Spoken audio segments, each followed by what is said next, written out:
Systematically Pakistan को ख़त्म करने का प्लान किया जा रहा है। हमारी स्ट्रेंथ क्या है? 60% नौजवान, बिल्कुल ठीक है। उन 60% नौजवानों को ख़त्म कर दो, खत्म। 60% नौजवानों के मसल्स हमारी स्ट्रेंथ नहीं है। 60% नौजवानों के अंदर सीखने का पोटेंशियल, इंजीनियर बनने का पोटेंशियल, साइंटिस्ट बनने का पोटेंशियल, डॉक्टर बनने का पोटेंशियल, एंटरप्रेन्योर बनने का पोटेंशियल, वो दुनिया के लिए खतरा है।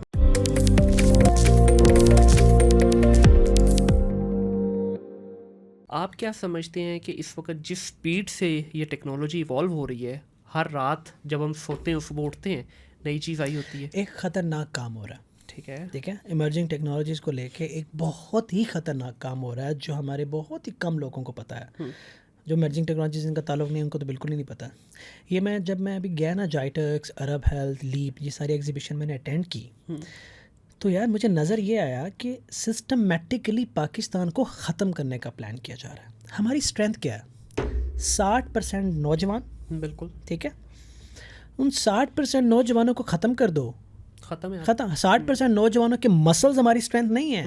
60% नौजवानों के अंदर सीखने का पोटेंशियल, इंजीनियर बनने का पोटेंशियल, साइंटिस्ट बनने का पोटेंशियल, डॉक्टर बनने का पोटेंशियल, एंटरप्रेन्योर बनने का पोटेंशियल, वो दुनिया के लिए खतरा है। अब जब आप ये जो क्राइसिस पैदा करके उनको छोटी छोटी ट्रक की बत्तियों के पीछे लगाओगे, ठीक है, 10 साल में दुनिया एवॉल्व होती होती कहाँ चली जाएगी? एक इंडियन स्टार्टअप आता है, उसने ब्लॉकचेन के अंदर 4 मिलियन 5 मिलियन की ट्रांजैक्शन की होती है, और एक पाकिस्तानी स्टार्टअप उसी एग्जीबिशन के कोने में बैठा हुआ वर्डप्रेस की सर्विसेज बेच रहा होता है। तो क्या होगा? क्या 10-15 साल बाद क्या होगा? हमारे लोग जो हैं वो इररेलेवेंट हो जाएंगे, इनफेक्टिव हो जाएंगे, रेस से बाहर हो जाएंगे। अब सोचें ज़रा कि नौजवान रेस से बाहर हो गया है, पाकिस्तान टेक्नोलॉजी में कहीं नहीं है उस लिहाज जिस लिहाज से दुनिया ऊपर जा रही है, और वो फासला बहुत ज़्यादा बढ़ गया है। तो आने वाली जो काम है, जो बड़े बड़े प्रोजेक्ट हैं, वो कहाँ जाएंगे? पाकिस्तान में आएंगे। क्यों आएंगे पाकिस्तान में? क्योंकि आने वाले दौर में अगले 5 सालों के अंदर आपके जो 80% प्रोजेक्ट हैं वो AI और ब्लॉकचेन बेस्ड हो जाएंगे। हमारी सारी मैन पावर जो है वो नीचे, मुझे पता है, मैं नाम नहीं लेता, फिर मुझे कहेंगे वो नीचे लगी हुई है। तो इसका मतलब ये है कि आपके पास जो इस वक्त फॉरेन इनकम का सबसे बड़ा जरिया है, आप उससे बाहर हो जाएंगे। बिल्कुल ऐसे ही है। हो गए या नहीं होगा? मैं कैलकुलेशन बता रहा हूँ, मोटिवेट नहीं कर रहा किसी को। तो क्या होगा? हम ओवरऑल कमज़ोर हो जाएंगे। फिर क्या होगा? फिर जो 10% कॉम्पिटेंट लोग हैं वो भी यहाँ से भाग जाएंगे, क्योंकि प्रोजेक्ट पाकिस्तान नहीं आ रहे। सऊदी क्या करता है? बड़ा प्रोजेक्ट देगा ना, कहेगा कंपनी इधर रजिस्टर कराओ। ट्रू, बिल्कुल। दुबई क्या कर रहा है? अच्छा, हम सेलिब्रेट कर रहे हैं, इसको भी मैं बात करना चाह रहा था, अपनी मैं वीडियो बनाना चाह रहा था, मैं आपके प्लेटफॉर्म पर। दुबई ने वीज़ा फ्रीलांसिंग इशू कर दिया। हाँ जी, हम नाच रहे हैं, शर्म नहीं आती? इसका मतलब पता है क्या? मुल्क को कितना बड़ा नुकसान होने वाला है। अगले चंद महीनों के अंदर आपका टैलेंट बाहर बैठा होगा, चला जाएगा। बिल्कुल, आपकी इकोनॉमी और कमज़ोर हो जाएगी। ये तो गवर्नमेंट के लिए लम्हा फिक्री है कि वो फ्रीलांसर को अगर दे रहे हैं तो आप भी मराद दें फ्रीलांसर को, उनकी ज़िंदगी आसान करें। 3 टाइम की रोटी का इंतज़ाम कर दो ना यार। मैंने लिखा था एक दफ़ा कि 3 टाइम की खाली पेट को इनोवेट नहीं कर सकता। अपने फ्रीलांसर्स को प्रोटेक्ट करें, अच्छे मेंटर्स दें, इंस्टीट्यूट दें, मशीन्स दें, इंटरनेट का सामान पैदा करें, अपना लोकल प्लेटफॉर्म बनाएं, उनको फैसिलिटेट करें, उनके ख्याल रखें। क्यों कोई बाहर जाएगा? बाहर के लोग वापस लेके आए, जब वो आएंगे तो हज़ारों लाखों डॉलर साथ लाएंगे, तो आपका भला होगा। तो एक तरफ पैसा ही लाना फ्रीलांसर के लिए इस वक्त सबसे बड़ा अज़ाब बना हुआ है। सो 1, आपको इमर्जिंग टेक्नोलॉजी से बाहर किया जा रहा है। दूसरा, आपको कमज़ोर किया जा रहा है। तीसरा, आपको बाहर से अट्रैक्ट किया जा रहा है, पुल किया जा रहा है। ठीक है, टैलेंट बाहर निकल जाएगा, जो है वो वेला हो जाएगा। सोचें तो सही कितना बड़ा नुकसान हो रहा है मुल्क का। लेकिन हम क्या कह रहे हैं? हम कह रहे हैं नहीं भाई, MBA करने के बाद सैलरी कितनी लगेगी? डॉक्टर बनने के बाद आपकी सैलरी कहाँ लगेगी? किस जगह पे आपकी जॉब लगेगी? तो कहाँ से सर हम सीखेंगे? पाइथन की आपने बात की, पहले .NET की बात की, हम .NET पे ही फिर रहे हैं अभी तक। इंडिया .NET न्यूक के अंदर एक टाइम था जब मैं सॉफ्टवेयर हाउस में था, पाकिस्तान का रिसोर्स प्रीमियम 3 कहलाता था .NET और .NET न्यूक में। आज है ही नहीं हम लोग। मैं आपको एक बात बताता हूँ, फिर कंट्रोवर्शियल हो जाएगी, लेकिन नॉलेज के लिए ज़रूरी है। आप देख रहे हो आजकल पाइथन सीख रहे हैं लोग। सवाल मैं सबसे करता हूँ, 3 महीने बाद, 4 महीने बाद सबको जवाब समझ में आ जाएगा, क्योंकि मैं तो वो 3-4 महीने गुजार के बैठा हूँ ना, कई 3-4 महीने। पाइथन सीख के आपने अगर आना है डेटा साइंस में, पाइथन सीखना ऐसे है यार, मैं आपको बताऊँ कि कोई बंदा आपको आए और कहे कि आज मैं आपको गाड़ी का स्टीयरिंग घुमाना सिखाता हूँ, ठीक है, वो कहेगा यार यहाँ से स्टीयरिंग पकड़ के, यहाँ से स्टीयरिंग पकड़ के आप यूं घुमाओ। गाड़ी स्टार्ट भी होती है, गाड़ी के ब्रेक्स भी होते हैं, बहुत सारे फीचर भी होते हैं। खाली पाइथन आप कुछ नहीं है आपका। अच्छा, अब वेब डेवलपमेंट में आ जाएं। वेब डेवलपमेंट में आएंगे तो उसके अंदर अगेन लॉजिक बिल्डिंग होगी, फ्रंट एंड होगा, बैक एंड होगा, डिप्लॉयमेंट होगी, एक्सपोजर होगा, बहुत कुछ होगा। पाइथन में सब कुछ तो नहीं होगा। किसी भी लैंग्वेज को सीखने के लिए सिर्फ आपको 3 घंटे चाहिए होने हैं। अगर आपको चौथे घंटे की जरूरत है तो आप नालायक हैं। अब देखना इस बात पे कितनों को आग लगेगी। ठीक है, लैंग्वेज तो मैटर नहीं करती, पाइथन इज ए लैंग्वेज, और लैंग्वेज में भी सबसे आसान लैंग्वेज पाइथन है। ठीक है, सिंटैक्स और उसके लिहाज से। अब आप जब किसी को सिर्फ ये सिखा दोगे, अब हो क्या रहा है, गैप पता कहाँ जा दिल दुखता है थोड़ा सा ना। बच्चा आता है, उसको इन सारी चीज़ों का नहीं पता।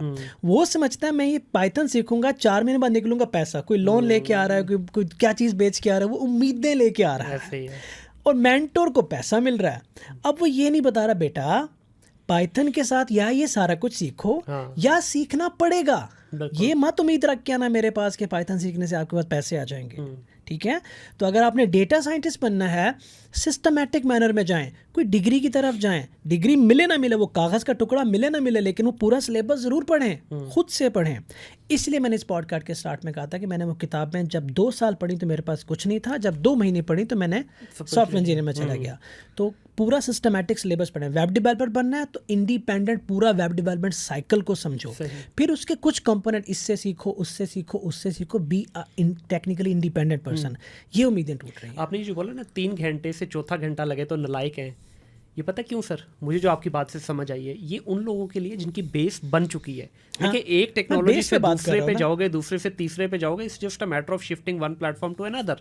लेकिन अगर आपकी बेस ही नहीं बनी हुई, आपकी बेस ही सिर्फ पैसे के साथ बनी है, तो फिर तो सर आपको 6-6 महीने लगाने पड़ेंगे। मुझे मेरे टेक्निकल लीड ने कहा था कि यार अगर आपको कोई आके कहता ना कि दूसरी लैंग्वेज में काम करना है, तो उसको ये ना कहना कि आई विल सी, उसे कहना ओके लेट्स स्टार्ट। हाँ, क्योंकि सब सेम है। ऐसे ही है, एक्सपीरियंस बंदा बात कर रहा है, कई सालों का एक्सपीरियंस, सब सेम होता है। यहाँ इश्यूज हैं। ये तो ऐसे ही है ना कि आप 1 साल से करोला गाड़ी चला रहे हैं और आपसे कहे यार आप सिविक ड्राइव करनी, तो वो कहेगा हाँ let me get a training, मैं इसका कोर्स करता हूँ, 25,000 महीना दूंगा। बैठो चलाओ, खत्म, 2 मिनट में समझ आ जाएगा। एक आधी राइट पे आपको थोड़ा सा एग्जैक्टली। हाँ, तो अगर आपको कोई लैंग्वेज भी आती है, उसके बाद सेकंड लैंग्वेज में आपको 3 घंटे ज़्यादा नहीं चाहिए, सिंपल है, आप स्टार्ट करें।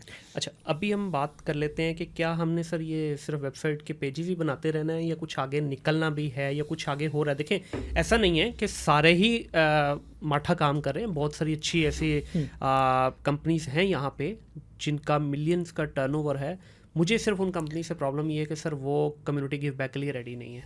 बड़े से बड़े नाम भी ले लें, वो अपने लेवल तक बहुत अच्छा काम कर रहे हैं। इनफैक्ट वो इंडिया के साथ हेड टू हेड कम्पीट कर रहे हैं कुछ एरियाज में, माशाल्लाह है, बट वो सिखाना नहीं चाह रहे हैं। That's not enough. हाँ, दैट्स नॉट एनफ। अब क्या करें सर इसके? उन कंपनियों के कितने % मालिक हैं जो पाकिस्तान बैठे हुए हैं? कोई भी नहीं। यहाँ पे अगर हैं भी हैं तो माशाल्लाह वो बस ऐसे ही है। हम एप्रिसिएशन पे आए तो there is a lot that we can appreciate, लेकिन हमारे पास लिमिटेड टाइम है। हमने नीचे वालों को ऊपर उठाना है। बिल्कुल, मेरा सारा फोकस नीचे है, इनको ऊपर लाना है। ठीक है, जो ऊपर हैं तो वो तो ऑलरेडी ऊपर है, ठीक है। अच्छा, ऊपर लाना है तो उसके लिए यार हम पेज टू पेज इसलिए डेवलप कर रहे हैं कि यार हमारे लिए 3 टाइम का रोटी इतनी मुश्किल कर दी गई है बच्चे के लिए, यार वो क्या करे। वी मस्ट एडमिट, और मैं ये भी एडमिट करता हूँ कि शायद वो वक्त जो 5-7 साल पहले मैंने देखा था वो कंपैरेटिवली ज़्यादा इजी था जितना आज बच्चा पिस रहा है। यार मुझे तो ये तो उम्मीद होती थी ना कि यार एटलीस्ट मैं आई डोंट नो, यार मुझे बता यार, मैं ना नाश्ता थोड़ा लेट करता था। दीज आर द वर्ड, मैं किसी को डिस्कस नहीं करना चाहता था। मेरे पास ना पैसे नहीं होते, मेरी सैलरी 3,000 थी, तो मैं यूँ करता था कि मैं नाश्ता जो है ना लेट करता था, ताकि मैं 11-12 बजे जाता था, मैं दाल पैक कराता था लाल प्लाजा में, हाँ, ताकि एक मील मेरा हो जाए। फिर उससे बच भी जाता था ना जब मैं पैक कराता था, वरना तो वहाँ वापस ले जाते हैं। तो मैं वो रख लेता था, रोटी जो बची थी वो तकिए के नीचे, दाल को मैं खिड़की के बाहर लटकाता था, ताकि मेरे पास कोई फ्रिज नहीं था, मैं जहाँ रहता था, ताकि हवा से ना वो होता। तो जब भी रात को भी भूख लगती थी तो वो उतारी, तकिए के नीचे से वो रोटी निकाली और वो खा ली। ठीक है, तो 35 रुपए के अंदर आपका पूरा एक दिन का मील कंप्लीट हो जाता था। 37 रुपीज़, मैं आपको प्रिसाइसली बता रहा हूँ। आज तो वो भी नहीं रहा ना। ऐसे ही है, बिल्कुल ऐसे ही है। मुझे याद है मेरे पास 3,000 बाकी बचे थे, तो मैं गया ATM पे, NIB के ATM पे ट्रांजैक्शन करने के लिए। मैंने कमांड दी, पैसे कट के बाहर नहीं है, होता है ना, अक्सर हो जाते हैं। वो वाह 24 घंटे थे जब मैंने कुछ नहीं खाया था, घर से तो भागा हुआ था। आप तकलीफ़ की बात करते हो ना, आप लक की बात करते हो ना, तो नहीं उस दिन का निकला, आपका बजट एटीएम कंज्यूम कर गई। जितने थे मैंने निकाले, ख़त्म, ट्रांजैक्शन होगी। और शायद मैं उस दिन में रोया था। तो आप यहाँ कोई भी कहेगा इरफान मलिक को अच्छा क्लाइंट मिल गया होगा, इरफान मलिक ने यार ये कर लिया होगा, वो कर लिया होगा, बिल्कुल मिला होगा, यहाँ अच्छी वजह से ही आप आगे गए यहाँ हैं। ज़रा सी इंसान को तकलीफ़ आती है, वो खुदा पे भरोसा रखने की बजाय सबसे पहला काम जो करता है शॉर्टकट ढूंढता है। या वो कहीं नौकर बन जाएगा, या वो कहीं अपने आप को बेच देगा, अपने स्किल सेट को बेच देगा, कुछ ना कुछ स्टूपिड डिसीजन कर लेगा। वहाँ पे आपको ईमान चाहिए होता है कि यार अगर मुश्किल है तो हर मुश्किल के बाद आसानी है। हमारा कुरान कहता है कि हर मुश्किल के बाद आसानी है। मैंने अपना रास्ता नहीं छोड़ना, मैंने अपनी मंजिल नहीं छोड़नी। और जब मैं अल्लाह से मांगता था ना, मे भी मेरी दुआ से लोग इख्तलाफ करें, कहते हैं कि यार अल्लाह आपको वो नहीं देता जो आपके हक़ में बेहतर ना हो, अल्लाह आपको हमेशा वो देता है जो अल्लाह के आपके हक़ में बेहतर हो। तो मैं पता कैसे दुआ करता था, मैं अगर मुझे कुछ चाहिए होता था ना तो मैं अल्लाह से कहता था अगर मेरे हक़ में बेहतर नहीं तो बेहतर कर दे।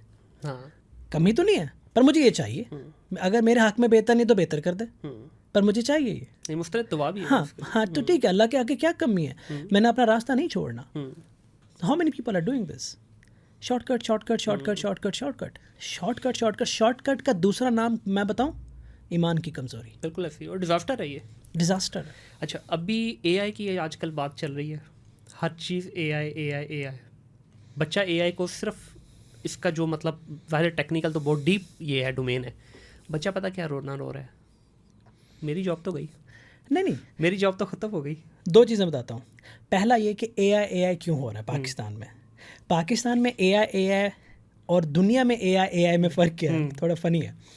पाकिस्तान में एआई इसलिए हो रहा है कि सोशल मीडिया पे मैंने आके देखा है कि जो टॉपिक इन उस पे बात करना शुरू कर दो। हाँ, टिम हॉर्टन्स भी आ गया ना, वो भी शुरू हो गया ना। कोई आप ट्रेंड में आएगा, हर बंदा उस पर बात करना शुरू कर देगा। उसका मकसद एजुकेशन नहीं होगा, उसका मतलब व्यूज़ होते हैं। हमारा जो एआई है ये व्यूज़ के इर्द गिर्द घूम रहा है, ना कि एजुकेशन के इर्द गिर्द घूम रहा है। भी अपने टाइटल के अंदर चैट जीपीटी डाल दो, अपने टाइटल के अंदर एआई डाल दो, बस लोग देखना शुरू कर दें। थंबनेल के अंदर घुसा दो, लोग देखना शुरू कर देंगे। एजुकेट कितने % कर रहे हैं? 5 to 10%। मैं 1 से 2 लोगों को जानता हूँ जो एजुकेशन दे रहे हैं। सो एआई जो है, चैट जीपीटी किसी की जॉब ख़त्म नहीं कर रहा यार, अभी हमारे मुल्क में अभी नहीं कर रहा। हम क्या करते हैं, जो चीज़ हमारे हक में है वो 20 साल बाद जो होनी है उसको अभी बहाना बना के रोल के बैठ जाते हैं। अल्लाह के बंदो, जो काम 20 अभी एआई इतना मैच्योर नहीं है, बहुत टाइम लगेगा। 10 साल आप जो कर रहे हैं उसको मुस्तनद तरीके से करते जाएं, आपके पास इतना पैसा और मैच्योरिटी होगी कि आप नई टेक्नोलॉजी अडॉप्ट कर लेंगे। जॉब उस वक्त चली भी जाए, जो जॉब 10 साल बाद जानी है ना, उस रास्ते में अभी तक बैठ गए, हमने ये तो करना नहीं, ये तो चली जानी है। डिज़ाइन नहीं करना है वो तो एआई कर देगी, कंटेंट नहीं लिखना वो तो चैट जीपीटी कर देगा, कोडिंग नहीं करनी वो चैट जीपीटी कर रहे हैं, कुछ रोबोट कर लेंगे। ठीक है अम्मा जी, मैं कुछ भी नहीं कर सकता, ये तो सारा वो कर रहे हैं। अच्छा, चैट जीपीटी की अगर बात करें, देखें, एक चैट जीपीटी है जो एक एक्सपर्ट बंदा उससे रिजल्ट एक्सट्रैक्ट कर रहा है, एक है आप बिल्कुल थके हुए तरीके से उससे करें। तो मैंने दोनों तरीके ट्राई किए हैं। ऑनेस्टली थके हुए तरीके से मुझे कोई सेटिस्फैक्ट्री आंसर नहीं मिला। एक एक्सपेरिमेंट कर लो, अपने ऑफिस बॉय को बुलाओ, उसे को चैट जीपीटी यूज़ करके ब्लॉग लिखते। नहीं कर पाएगा। मैं यही बता रहा हूँ, इट्स जस्ट अ कन्वीनियंस। आपके पास बेसिक नॉलेज ज़रूर होनी चाहिए। अगर आपने गाड़ी चलानी है, आप डायरेक्ट टेस्ला में बैठ के ड्राइवरलेस कार चलाओगे, आप ड्राइवर नहीं बन जाओगे। You have to drive a manual car. अगर आप कंटेंट जनरेटर हो, go through the proper channel and then use ChatGPT to make it faster. Exactly, ठीक है। If you are a developer, go through proper coding and then make it ChatGPT to code it faster. बिल्कुल, ठीक है। तो system से आए और उस टूल को एज ए टूल यूज़ करें। ठीक है। हम लोगों ने चैट जीपीटी के कोर्सेज इस उम्मीद के साथ लोगों को दे दिए हैं कि जो कंटेंट एक एक्सपीरियंस बंदा जिसने मेहनत से कंटेंट राइटिंग सीखी है वो कर रहा है, अब तुम भी कर सकते हो। नहीं कर पाएंगे क्योंकि उसके अंदर एडिटिंग तो करनी होती है ना, चेंजेस कॉन्टेक्स्ट तो समझना है ना। चैट जीपीटी कॉन्टेक्चुअली इतना स्ट्रांग नहीं है। अच्छा, मजेदार बात, चैट जीपीटी खुद स्ट्रगल कर रहा है अभी, क्योंकि मैं वो कह रहा हूँ, जो आपने बात की ना, अभी ऑफिशियल इनके देखें पढ़ लें, वो कह रहे हैं भाई अभी देखें हमारे पास बड़ा लिमिटेड जो है रिकॉर्ड्स आए हैं। आपको आपके रिकॉर्ड के लिए बताता हूँ, चैट जीपीटी के बाद 2021 में जो 80% डेटा था वो ट्विटर से आया था। एलन मस्क ने 2021 में वो कॉन्ट्रैक्ट टर्मिनेट कर दिया, जिसके बाद 2021 के बाद 2022 का डेटा चैट जीपीटी के पास नहीं है, अपडेटेड नहीं है मोस्टली। ठीक है। उसके बाद जो चैट जीपीटी के एल्गोरिदम्स हैं, जिनमें 4 एल्गोरिदम होते हैं, डाविंची, एडा, क्यूरी एंड एक और है। तो चारों जो एल्गोरिदम्स हैं, उन एल्गोरिदम्स के जो कंप्यूटेशनल पावर है वो भी चैट जीपीटी के पास नहीं है, जिसकी वजह से उन्होंने एक डील की है माइक्रोसॉफ्ट के साथ 10 बिलियन की। उस 10 बिलियन के अंदर मैं अभी बता रहा हूँ 20% सिर्फ कैश लिए हैं, 80% अमाउंट की कंप्यूटेशनल पावर ली है। अच्छा, अब वो कंप्यूटेशनल पावर इनको मिली है, उसके बाद इनके एल्गोरिथम ने मैच्योर होना शुरू होना, वो कंप्यूटेशनल पावर ये जो सारी दुनिया कह रहे हैं ना बार्ड पीछे रह गया, बार्ड के पास पहले से है। तो कंप्यूटेशन पावर में गूगल एक कदम आगे है चैट जीपीटी से, जहां माइक्रोसॉफ्ट ने आके उनको सपोर्ट किया है 80% ऑफ 10 बिलियन की कंप्यूटेशनल पावर देकर, ठीक है, ताकि ये लोग खड़े हों। मैं आप भी प्रिडिक्ट कर रहा हूँ बार्ड ने बहुत आगे निकल जाना सर, वो तो चल रही है न्यूज़ अभी तो सारे उसके खिलाफ है ना, मैं आपको बता रहा हूँ, अभी बता रहा हूँ चैट जीपीटी स्ट्रगल करेगा कंप्यूटेशनल पावर पे, बिल्कुल, क्योंकि लीस्ट कंप्यूटेशनल पावर है। हाँ जी, ऐसे ही ठीक है, 2 3 4 डिफरेंट स्टेक्स शामिल हैं इसके अंदर, वो ऑन करते हैं, गूगल ऑन करता है। गूगल, मैं यही कहता हूँ कि सिर्फ टेक्नोलॉजी को फ्रॉम द सरफेस ना देखो, जब तक आप बैकएंड पे जाके समझेंगे नहीं। कितने लोगों को पता है कितने एल्गोरिदम्स हैं, कितने मॉडल्स हैं, कैसे आप अपनी वेबसाइट में इंटीग्रेट करते हो। मेरे लास्ट 3 प्रोजेक्ट जो हैं वो चैट जीपीटी के अंदर है। Very nice. लेकिन मैं उनमें चैट जीपीटी से कंटेंट जनरेट नहीं कर रहा, चैट जीपीटी से कुछ नया बना रहे हैं हम। बिल्कुल सही। और बहुत जल्दी मैं डेमो दूंगा आपको क्लाइंट से परमिशन लेके। Very nice, very nice. देखिए, इसी चीज़ के ऊपर मेरा ख्याल है, बजाय इसके कि हम वीडियोस में ये बताएं कि चैट जीपीटी यूज़ कैसे होता है या एक एआई टूल को यूज़ कैसे करना, आजकल तो 90% वही चल रहा है ना। हमें फोकस करना होगा कि डेवलपमेंट की तरफ आएँ, बड़े आइडियाज़ की तरफ आएँ। देखिए, हमें अपनी कैनवस रिफाइन भी बड़ी करनी होगी। कैनवस बड़ी नहीं होगी ना, कैनवस सर, कैनवा नहीं, कैनवा तो कर दिया हमने, कैनवा से तो 1 लाख रुपया कमा लिया पूरे पाकिस्तान ने। हमें कैनवस बड़ा करना होगा अपनी सोच का। जिस दिन हमारी सोच बड़ी हो गई ना, यकीन कीजिए, आपने पहले भी एक बात की सर, दुनिया का तीसरा या चौथा मुल्क है ये जिसकी आबादी 60% से ज़्यादा 30 और 35 की ब्रैकेट में है। सर, ये इतनी बड़ी गोल्ड माइन है हमारे पास कि अगर इसकी समझ लग जाए ना हमारे बच्चों को, तो हम खा पी जाएंगे सर दुनिया को। सर अच्छा, अभी 1-2 चीज़ ऐसी बताएं, या हमारे जो सुनने वाले बच्चे हैं उनको इस जो टॉपिक को मेंट करते हैं, कोई 1-2 ऐसी टेक्नोलॉजी एआई से रिलेटेड या इमर्जिंग टेक्नोलॉजी जिसमें आप चाहते हैं कि बच्चे आ जाएँ तो उनको एटलीस्ट एक रोड मैप मिल जाएगा। कोई 1-2 ऐसी टेक्नोलॉजी। सबसे पहले जो मैं बात करूँगा ना, वो ये है कि आप जो कर रहे हो वो आप करते रहो, चाहे वो कैनवा है, चाहे वो वर्डप्रेस है, चाहे वो फ्रंट एंड डेवलपमेंट है।